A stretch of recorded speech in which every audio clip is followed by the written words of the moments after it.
Oke, bismillah. Statement Al-Quran syifa sebagai obat. Apa itu syifa? Itu dulu. Ya, apa itu syifa? Saya ingin selalu bergerak dengan pemahaman yang jelas. Ada apa namanya? Ontologi, epistemologi, dan aksiologi. Kita arahkan ke dasarnya dulu, ontologinya. Quran surah ke-17 Al-Isra. Ya, di ayat yang ke-82. Allah memberikan statement tentang syifa di situ. Ya, paling kiri agak ke tengah sedikit. Wa nunazzilu minal Qur'ani ma huwa syifaa'un wa rahmatul lil mu'minin wa la yazidul zalimina illa khasara. Wa nunazzilu minal Qur'an, dan kami turunkan dari ayat-ayat Quran itu, minnya tab'id, menunjuk pada sebagian. Jadi nanti ayat Quran itu punya banyak keutamaan. Setiap ayatnya itu keutamaan pedomannya ke A, keistimewaannya bisa A, nanti yang lain bisa B, bisa C. Ada terkait dengan penyakit, ada terkait dengan kesuksesan, ada terkait dengan karir, dengan macam-macam. Ya, itu bimbingan yang kompleks dan sangat luas. Nah, ada sebagian ayat Quran itu yang ayatnya memberi petunjuk langsung berfungsi sebagai syifa. Ya. Wa rahmatul lil mu'minin, ada ayat lain berfungsi sebagai rahmat. Tapi ingat, lil mu'minin, bagi orang-orang yang yakin, tanpa ragu. Jadi kalau kita ingin berinteraksi dengan Al-Quran, kaidah pertamanya jangan pernah ragu.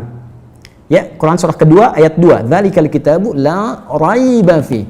Semua isi Al-Quran akan jadi petunjuk hudan lil muttaqin, bagi orang takwa. Syaratnya la raiba fi. Jangan ragukan sedikit pun. Anda ragu, Anda tidak mendapat manfaatnya. Oke, sekarang kita kembali. Apa itu syifa? Syifa sering diterjemahkan dengan obat. Ya, penawar. Syifa sesungguhnya punya arti yang lebih luas. Ya, obat itu di dalam Al-Quran, bahasa diksi Al-Quran, juga hadis, bahkan standar bahasa Arab biasa, itu setidaknya punya dua ya, diksi dari dua kasus yang terjadi. Ya.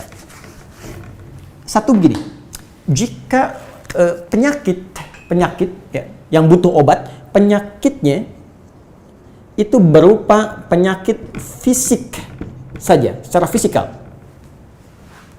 Misal, saya katakan misalnya sakit gigi, fisik ya, fisik saya yang kena. Kemudian sakit perut, sakit kepala. Itu penyakitnya disebut dengan daun. Daun. Oke? Penawarnya, obatnya disebut dengan dawaun. Ini. Baik kan? Ya. Karena itu ada kalimat begini yang disandarkan pada Nabi SAW, likulli da'in dawaun. Di setiap penyakit fisik itu mesti punya keyakinan pasti ada obatnya. Jelas ya? Nah, yang kedua, ada jenis penyakit terkait dengan fisik juga, tapi sudah melewati batas-batas dawa. Jadi ini menggunakan obat medis standar, ya, ini susah. Bahkan sebagian mengatakan, dokter mengatakan, wah ini nggak bisa nih, udah give up gitu kan? It's impossible, ini nggak mungkin, ya. Jadi sudah give up di sini, ini udah nggak memungkinkan. Nah. Atau yang kedua, penyakitnya tidak terkait dengan fisik secara langsung, tapi ada yang terkait dengan aspek-aspek psikal, ya. Secara psikologis, penyakit hati, iri hati, dengki, dan dendam, dan itu juga berpengaruh kepada fisik, tapi sudah melampaui batas fisik. Orang iri hati kan fisiknya terganggu, kayak enak makan, kan? Ya, pusing, tidur, bahkan tidur pun masih nggak enak, ngigonya juga masih dengki juga, gara-gara kamu nih tidur, masih keluar kalimat itu, ya, nggak enak kan? Dan nggak mungkin berobat mencari dawa, nggak mungkin. Ya, silahkan cek ke rumah sakit, ada poli dendam, poli iri hati, nggak mungkin. Ya, yang ada poli gigi, poli mata, kan? Ya, poli iri hati, poli dendam, nggak ada, poligami nggak ada di rumah sakit. Anda nggak mungkin menemukan itu. Ya, nah maka penyakit yang lebih lekat kepada aspek non fisik itu seringkali diistilahkan oleh Al-Quran dengan kata marad namanya, maradun. Ya, penyakit hati. Karena itu ketika Allah menyifati orang munafik yang hatinya bermasalah, Allah tidak menyebutkan kata daun, tapi menyebutkan kata marad. Silahkan cek di Quran surah kedua Al-Baqarah ayat 10. Fi qulubihim marad. Ya, di dalam hati mereka ada penyakit. Hati yang di sini bukan hati fisik ya. Ya, tapi sumber kehidupan kita. yang ditetapkan oleh roh. Nanti ketika fisik itu mulai sempurna selama 4 bulan jadi mudghah. Jadi kan ada 3 tahapan seperti kita ketahui, ya. Dari mulai di Al-Arba'in, kalau kita baca Al-Arba'in, Al-Imam An-Nawawi, hadis nomor yang keempat, ya, Abdullah bin Mas'ud radhiyallahu ta'ala anhu, qala Rasulullah SAW, huwa as-sadiqul masduq, inna ahadakum yujma'u fi batni ummihi 40 yawman nutfah. 40 hari pertama, ya, itu baru berbentuk penyatuan, perpaduan antara spermatozoa dengan ovum, thumma yakunu alaihi 'alaqah, kemudian mithla dzalika 'alaqah, 40 hari kedua berbentuk zigot yang telah menempel di dinding rahim. Thumma yakunu mithla dzalika mudghah, 40 hari ketiga berbentuk mudghah, daging keratan. Bahkan sudah jadi bahasa sekarang, ya, di masa kan bahasan janin, ya, di kurikulum kedokteran saya lihat redaksinya sama, mudghah, ya. Nah, dalam fase ini kemudian ditiupkan roh, ya, wa yursalu alaihimul malak, alaihil malak, dan diutus malaikat, wa yu'maru bi katbi arba'in, dan diperintahkan menetapkan 4 hal. Nah, saat ditiupkan roh ini, itu terjadi kemudian penyatuan antara fisik dengan roh. Itu ada di Quran surah ke-15, ya, ayat ke-28. Ya, wa idz qala rabbuka lil malaikati inni khaliqun basyaran min salsalin min hama'in masdun fa idza sawaituhu wa nafakhtu fihi min ruhi. Jadi roh masuk ke dalam jasad seseorang, ya, ke dalam fisik seseorang. Ketika sudah masuk, dia bisa bernafas, kan, ada kehidupan, unsur kehidupan. Karena itu nafas terambil dari bahasa Al-Qur'an. Jadi begitu kemudian sudah masuk roh ke dalam jiwa, menjadi nafas namanya, berubah dari roh jadi nafas. Ya, maka dia membawa 2 potensi. Ya, ada fujur, ada takwa. Di Quran surah 91 ayat 7 sampai 10. Wa nafsi wa ma sawwaha fa alhamaha fujuraha wa taqwaha. Jelas, ya? Maka wa nafsi wa ma sawwaha, jika roh sudah masuk ke dalam jiwa jadi nafas, dan disitulah manusia bisa bernafas. Tapi jangan lupa dia membawa 2 potensi. Ada potensi kebaikan, takwa, ada katalis kebaikan. Saya tidak mengatakan yang buruk. Itu katalisnya. Jadi lawannya langsung. Yaitu jujur, lawannya dusta. Ya, marah lawannya sabar. Yang sabar itu takwa, jujur itu takwa. Yang marah, yang sombong, yang bohong, itu namanya fujur, itu katalisnya. Di Allah menciptakan sifat marah bukan ingin membuat Anda pemarah, tapi ingin kemudian memacu supaya yang sabarnya muncul. Sebab kalau nggak ada marah, bagaimana bisa ada sabar? Itu cara membacanya. Nah, di sini terjadi pergolakan. Ya. Apa kaitannya dengan ini? Orang-orang yang tidak bisa mengendalikan sifat takwanya dan tidak menjadikan sifat fujurnya sebagai katalis, tapi diikuti menjadi dominan, maka jadi penyakit di hatinya. Itu yang disebutkan dengan marad namanya. Ya, itulah yang memunculkan penyakit riya, pamer, gitu kan? Sum'ah, ingin didengar orang, sombong turunannya, ya, kemudian dendam dan sebagainya. Ini marad. Marad ini dan penyakit yang sudah melewati batas fisik, kalaupun terkait dengan fisik, nggak ada obatnya dari dawa. Yang ada hanya syifa. Maka jika ada orang tertentu yang terkena penyakit fisik yang sudah di luar batas dawa, yang medis misalnya udah nggak bisa nih, ini nggak mungkin, maka beralihlah dari dawa ke syifa. Ini yang pernah dilakukan oleh Nabi Ayyub alaihissalam. Ketika diuji dengan penyakit, Allah contohkan langsung supaya kita bisa meniru. Bukankah ayat ini turun ketika Nabi diuji dengan penyakit? Ya, supaya memohon kepada Allah. Jadi kan Nabi Ayub kan divonis dengan penyakit yang tidak pernah diderita oleh orang sebelum beliau, tidak akan dirasakan oleh orang setelahnya. Yang paling menarik apa yang dilakukan? Ketika semua mengatakan nggak mungkin, lalu turun kemudian gambaran dari Allah. Quran surah ke-21 ayat 83 sampai 84. Wa ayyuba, pakai fathah loh, bukan dhamma, bukan kasrah.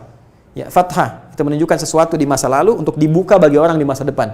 Ya, fataha itu dibuka. Itu ilmu lughahnya. Saya spesialisasi di bahasa Arab. Jadi di antara makna itu fathah, kenapa ada fathah, ada dhamma, ada kasrah, itu ada maknanya. Wa ayyuba, dan kami buka kisah Ayub di masa lalu sebagai inspirasi untuk orang di masa depan. Idnada rabbahu anni masanni yadhurru wa anta arhamur rahimin. Ketika beliau mulai meninggalkan opini manusia dan mulai kembali kepada Allah dengan sangat kuat untuk spesifik memohon kesembuhannya. Ya Allah, penyakit ini sudah mengganggu saya. Untuk ibadah, itu poinnya. Untuk ibadah. Jadi ternyata kalau ingin disembuhkan dengan cepat, arahkan kesembuhan itu untuk niat kita beribadah. Kalau cuma pengen sembuh saja, jangankan Anda yang belum beriman pun kalau sakit pengen sembuh. Terus Anda tujuannya apa dari kesembuhan itu? Kalau cuma pengen minta dunia, apa dengan sakit belum cukup menjadikan Anda ingat Allah? Maka arahkan permohonan itu untuk kesembuhan supaya punya niat ibadah. Ya Allah, saya pengen sholat lagi. Ya Allah, saya pengen ke masjid lagi, pengen tahajud lagi. Mohon ya Allah, penyakit ini sudah mengganggu saya tahajud, saya pengen sholat lagi. Wa anta arhamur rahimin, sedangkan Engkau yang paling sayang kepada saya. Kalau yang Maha Penyayang saja tidak menyembuhkan saya, kepada siapa lagi saya mesti memohon? Nah, tahu apa yang terjadi? Begitu kalimat itu muncul dengan penuh kekuatan, keyakinan, visi yang benar, memanggil Allah dengan panggilan yang sangat halus, lembut, ya, terasa ke dalam jiwa, Maka jawabannya tidak menunggu lama. Fastajabna lahu fakashafna ma bi min dhurrin wa atainahu ahlahu mithlahu ma'ahum rahmatan min indina wa dzikra lil 'abidin. Lihat ujung ayatnya. Kami langsung sembuhkan penyakitnya. Kami singkapkan semua rasa sakitnya. Kami kembalikan semua yang dia rasakan rugi. Biaya obatnya diganti dengan rezeki yang lain, kesulitannya dihilangkan, datangkan dengan yang lebih baik. Dan yang paling dahsyat lihat ujung ayatnya. Wa dzikra lil 'abidin. Kami jadikan inspirasi, pengingat bagi hamba-hamba Allah yang soleh, yang diuji dengan penyakit yang serupa, maka amalkan amalan Ayub untuk mencari syifa. Ya, maka ini ikhtiarnya. Termasuk syifa, bisa mengobati penyakit hati. Nah, lalu sekarang apa terapannya? Karena disebutkan ada ayat-ayat Quran berfokus sebagai syifa. Ya, ini yang digunakan sebagai zikir diantaranya. Apa itu? Tadi saya sampaikan Al-Fatihah. Ya, itu lengkap. Al-Fatihah itu disebut syafiyah. Surah syafiyah, surat penyembuh. Silahkan Anda buka semua kitab tafsir. Di antara fadilah surah Al-Fatihah, kisah pertamanya adalah kisah seorang kepala suku di Arab yang digigit kalajengking. Bayangkan, kalajengking Arab pada saat itu. Ya, dan sudah kena racun dan sulit. Orang semua sudah give up, ini nggak mungkin. Ya, apa yang terjadi? Ditemukan sahabat Nabi, secara singkat diketahui, ditanya ada yang bisa menyembuhkan, mereka berkata Allah yang menyembuhkan. Tapi kami bisa berikhtiar. Dipanggil mereka, dibacakan Al-Fatihah sekali bacaan, tanpa diulang-ulang, tanpa pakai alat-alat tertentu, tiba-tiba syufia disembuhkan sampai diberikan hadiah berupa beberapa kambing. Tapi mereka, mohon maaf izin, Ibu Rektor dan sebagainya, mereka khawatir jadi gratifikasi. Dibawalah kambing itu kepada Nabi, disampaikan, boleh nggak makan dari sini? Jawab Nabinya apa? Dari mana kalian tahu kalau surat itu bisa berfungsi menyembuhkan? Al-Fatihah. Tapi gimana cara baca Al-Fatihahnya? Karena dulu orang sekali baca sembuh, sekarang orang 1000 kali malah nambah penyakit. Apa yang salah? Nah, berarti nanti ada terapan lagi ilmu yang lain, kan? Nanti ada surah ke-26, Asy-Syu'ara ayat 80 itu zikirnya Nabi Ibrahim. Biasanya saya praktekkan ini, ya termasuk dengan kawan-kawan, saya suka sampaikan kalau ada yang dirasa-rasa sambil dipegang, sambil kembalikan kepada Allah, baca wa idza maridtu fahuwa yashfin. Kalau saya sakit pasti Allah sembuhkan, nggak mungkin dititipi penyakit kalau nggak ada hikmah di balik itu. Ini saya amalkan saat undang saya ke Kalimantan untuk ceramah, tiba-tiba ceramahnya ba'da maghrib, sore hilang suara. Hilang. Sama sekali nggak ada. Ya begitu sholat, ya kita sama amalkan tadi dengan penuh keyakinan, minta, ikhtiar juga, pakai fresh care gini, tapi kita minta, ya Allah, ya wa idza maridtu fahuwa yashfin, kalau saya sakit pasti Allah sembuhkan. Nggak mungkin ditugaskan kalau Allah nggak berikan perangkatnya, pasti diberikan. Nah, tahu apa yang terjadi? Begitu ngimamin maghrib, suara keluar, serak-serak, basah. Begitu tausiah, keluar sempurna. Ba'da isya nyambung, keluar sempurna. Habis ceramah, hilang lagi suara. Hilang lagi suaranya. Supaya disuruh istirahat, gak banyak nanya orang gitu kan. Tapi itu menarik. Dan puncaknya tadi, Quran surah ke-21 ayat 83 sampai dengan 84. Tergantung kasusnya. Kalau di kasusnya misalnya kasus mohon maaf ya terkait dengan kehamilan, nanti ada lagi yang lain ayat-ayatnya ya. Misal di Quran surah ke-3 ayat 38 sampai 39, nanti di Quran surah ke-19 menjelang persalinan dari ayat ke-25 sampai dengan ayat ke-26, nanti di Quran pas kalau sudah berkembang janinnya, ada di Quran surah ke-7 misalnya ayat 189 dengan doanya dan turunan lainnya. Bahkan bisa diamati teman-teman yang di SPOG misalnya atau di kebidanan ada nanti ayat-ayat spesifik Quran surah ke-22 ayat yang kelima, ya ada di Quran surah ke-23 Al-Mu'minunnya ya ayat 11 sampai 13 itu lengkap sekali. Kita bisa gali sampai ke situ. Itu yang kita maksudkan syifa. Jadi keluarkan ayat-ayatnya, tapi bukan sekedar dibaca, dalami isinya. Sehingga paham apa yang harus dilakukan. Karena di sini nanti ada konsep ikhtiar juga. Ikhtiarnya bagaimana, ya secara medisnya seperti apa, dan pertolongan kepada Allahnya bagaimana. Terakhir Nabi pernah datangi seseorang, dia minta disembuhkan. Ya Allah, ya Rasulullah, si fulan sakit, tolong sembuhkan. Kata Nabi, idzhab ila tabib, pergi ke dokter. Kata orang ini, Anda kan Nabi, tinggal berdoa disembuhkan. Jawab Nabi sangat elegan. Pertanyaan orang ini bagus, Anda Nabi, berdoa dikabulkan, pasti. Tapi jawab Nabi sungguh elegan. Kata Nabi, kesembuhan itu dititipkan di tangan para dokter. Jadi Nabi ingin memberikan satu isyarat, Anda tetap ikhtiar. Karena tidak selamanya Nabi akan hidup. Ya, karena itu dokter-dokter mesti belajar. Saya mendambakan dokter-dokter yang bisa belajar dari Quran juga. Saya mengharapkan nanti ada dokter mata yang hafal, ya. Misalnya ayat-ayat tentang doa, ayat tentang mata, ya, riset tentang ayat-ayat mata, hadis-hadisnya apa, sehingga Anda bisa menerapkan resep-resep yang indah. Ya, waduh, kenapa nih dok, mata saya nih nggak bisa dikontrol nih, sakit.